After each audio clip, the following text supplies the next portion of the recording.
అందరికీ నమస్కారం. భారతదేశంలో దేవాలయాలనే కాదు, హిందూ రాజుల సమాధులను కూడా దర్గాలుగా మారుస్తున్నారు. ఈ వీడియో కంప్లీట్గా చూసిన తర్వాత మీ ఒపీనియన్ కామెంట్స్లో మెన్షన్ చేయండి.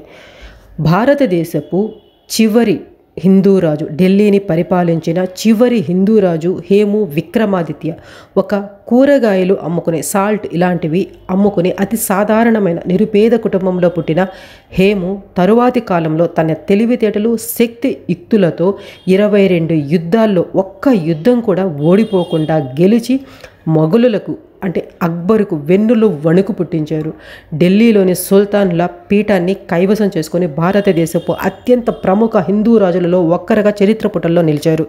చివరకు 2వ పానిపట్ యుద్ధంలో ఒక గురి తప్పిన బాణం భారతదేశపు చరిత్రను తిరిగి మార్చేసింది. సాధారణంగా మనం స్కూల్స్లో చరిత్ర గురించి చదువుకున్నప్పుడు 2 లేదా 3 ప్రశ్నలతో మాత్రమే హేము గురించి ఉంటుంది. అవి ఏంటంటే 2వ పానిపట్టు యుద్ధం ఎప్పుడు జరిగింది, ఎవరికి జరిగింది అనేసి. మనం ఆన్సర్ ఏం చేస్తాం, 2వ పానిపట్టు యుద్ధము అక్బర్కు హేముకు జరిగింది, ఆ యుద్ధంలో అక్బర్ గెలిచాడు అని మాత్రమే రాస్తాం. కానీ దాని వెనకాల చరిత్ర చాలా ఉంది.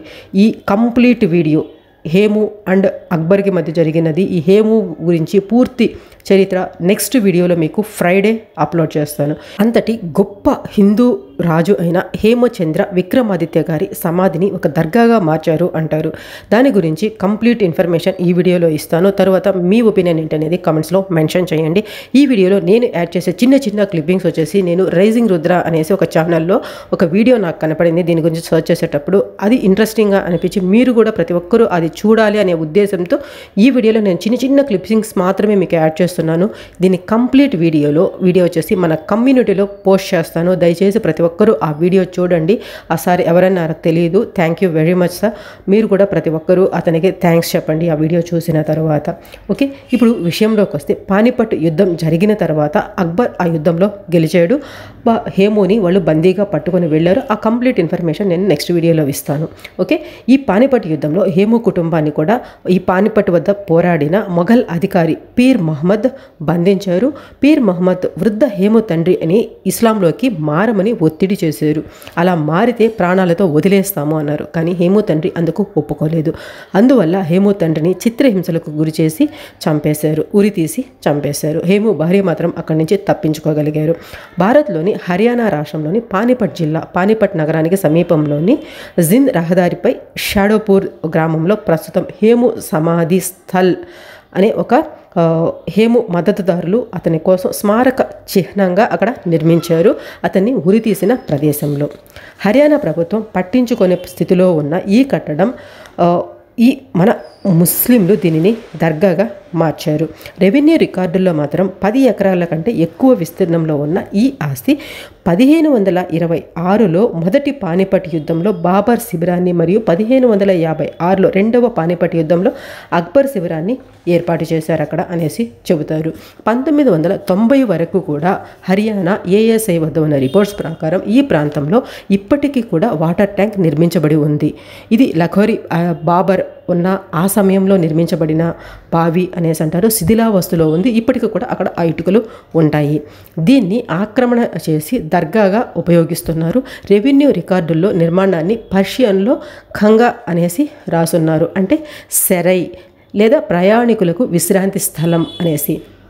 హేమచంద్రకు చెందిన హర్యానాలోని రేవారీ ప్రాంతంలో చనిపోయిన వారి జ్ఞాపకార్థం ఇటువంటి సెరాయిలు తరచుగా అక్కడ ఉండే సంపన్నులు నిర్మించారు అంటారు. ప్రయాణికుల కోసం చాటీస్ ఆర్ విశ్రాంతి ప్రదేశం అని పిలువబడే అనేక ఇలాంటి నిర్మాణాలు రేవారీ ప్రాంతంలో ఇలాంటి సేమ్ వాస్తుశిల్పంతో కనిపిస్తూ ఉంటాయి. అలాగే గత అనేక శతాబ్దాలుగా ఇలాంటివి నిర్మించునే ఉన్నారు. ఈ ప్రదేశంలో ఇప్పటికీ రాజా హేమచంద్ర గారి తలలేని శరీరం ఉంది అనేది అక్కడ వారి విశ్వాసం.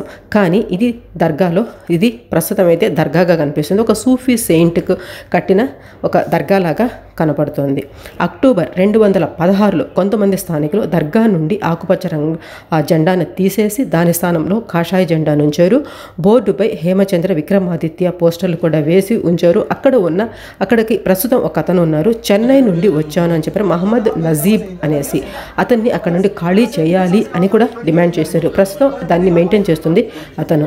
కానీ తాను 1987 నుండి ఈ దర్గాకు వస్తున్నానని, 2002 నుండి ఆ ప్రాంతంలో నివసిస్తున్నానని ఈ మహమ్మద్ నజీబ్ చెప్తున్నారు. ఇప్పుడు వాళ్ళు చెప్పేది ఈ ప్రదేశంతో హేముకి ఎటువంటి సంబంధము లేదు అనేసి, దానికి సంబంధించిన కొన్ని ఫామ్స్ కూడా వాళ్ళు చూపిస్తున్నారు. ఈ మొత్తం ప్లేస్ కూడా ఇప్పుడు వచ్చేసి వక్ఫ్ బోర్డు ఆధీనంలో ఉంది అని వాళ్ళు దానికి సంబంధించిన పేపర్స్ కూడా చూపిస్తున్నారు. అది మీరు ఆ కంప్లీట్ వీడియోలో దాని గురించి ఖచ్చితంగా చూడొచ్చు.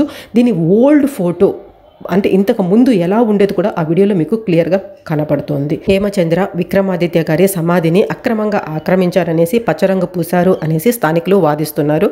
కానీ ఇప్పటి వరకు కూడా పోలీసులు ఈ వివాదం గురించి విచారణ అనేది ముగించలేదు. ఇక్కడ మీకు మరో ముఖ్యమైన విషయం చెప్పాలి. అక్బర్కు ఘాజీ అనే బిరుదు ఉంది. అది ఎలా వచ్చింది? 1556లో నవంబర్ 5న హేముని శిరచ్ఛేదనం చేయాలనేసి బైరం ఖాన్ చెప్పాడు. అలా శిరచ్ఛేదనం చేస్తేనే అక్బర్కు ఘాజీ అనే బిరుదు వస్తుంది. ఇంతకీ ఘాజీ అంటే అర్థం తెలుసా మీకు?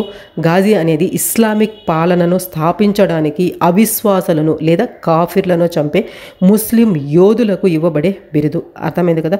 ముస్లిం కాని వాళ్ళని చంపినందుకు ముస్లిం యోధులకు ఇచ్చే బిరుదు అనమాట ఘాజీ అని అంటే. దీని గురించి మీ ఒపీనియన్ ఏంటి ఖచ్చితంగా కమెంట్స్లో రాయండి. ఆ వీడియో కంప్లీట్గా చూసేదానికి ట్రై చేయండి. నచ్చితే లైక్ చేయండి. వీలైనంత ఎక్కువ మందికి ఇటువంటి ఇన్ఫర్మేషన్ చేరేదానికి మీరు కూడా సహాయం చేస్తారని నమ్ముతున్నాను. ప్రీవియస్ వీడియోస్ కూడా చూసి నేను కరెక్ట్ ఇన్ఫర్మేషన్ ఇస్తున్నానని మీకు అనిపిస్తేనే సబ్స్క్రైబ్ చేసుకొని సపోర్ట్ చేస్తానని ట్రై చేయండి. Thanks for watching. జై హింద్.